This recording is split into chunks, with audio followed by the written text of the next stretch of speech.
Good evening and welcome to India Watch. I'm Palki Sharma Upadhyay. A new government has taken charge. Some surprises, some old names. It's a mix that should deliver, that should live up to the people's expectations reflected in the stupendous mandate that Prime Minister Modi has got. So starting today, for the next few days, we'll focus on key areas that the government will be working on. And today we'll discuss the Modi government's foreign policy. Now, foreign policy has been Prime Minister Modi's area of focus from the word go. He's known for his bold moves. We can expect more of the same in the second term. The appointment of S. Jaishankar as foreign minister is the first step, many say, in that direction.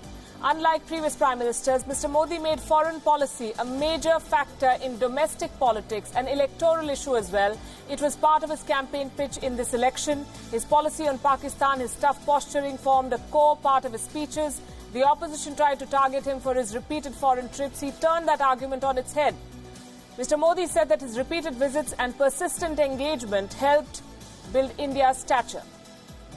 In his first stint, he rephrased the Look East policy to Act East. He spoke about neighbourhood first. By all indications, that is set to continue in the second term. The guest list for the swearing-in ceremony leaves no doubts on where he will spend most of his energies. Leaders of BIMSTEC nations were invited for the event. BIMSTEC has been around for more than 2 decades now, but it was only recently that the government of India attached such significance to it. SAARC floundered thanks to Pakistan's terror push, and so India has sought to cooperate with neighbours on a different platform that does not involve Pakistan, and that is BIMSTEC. It will gain diplomatic currency in the coming months. It's a grouping of India's neighbours minus Pakistan and Afghanistan. In 2014, Prime Minister Modi had invited leaders of SAARC for his first swearing-in ceremony. He reached out to Islamabad. In return, we saw attacks in Uri and Pathankot. So this time, Pakistani Prime Minister Imran Khan was not invited. He called Mr. Modi to congratulate him for the election win, but that's where they've left it for now. The Pakistani press has been upset with the snub. Islamabad has been trying to downplay it. New Delhi is focusing in the other direction, we can say, the eastern neighbours of India, the Bay of Bengal countries. That is not to say that Pakistan will not remain a challenge for India. A leopard doesn't change its spots, but India will not change its stand until it sees verifiable action against confrontation, Doklam.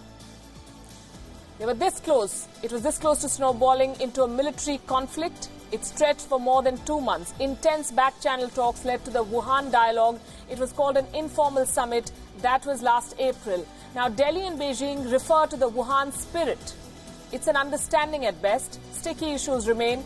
India is far from taming the dragon. The border dispute, the Chinese support to Pakistan are all part of the new government's to-do list.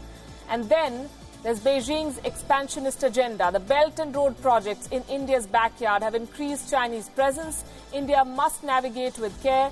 Geopolitical equations are changing. The US and China are locked in a trade war. There could be an opening for India there. Protectionism is on the rise everywhere in the world.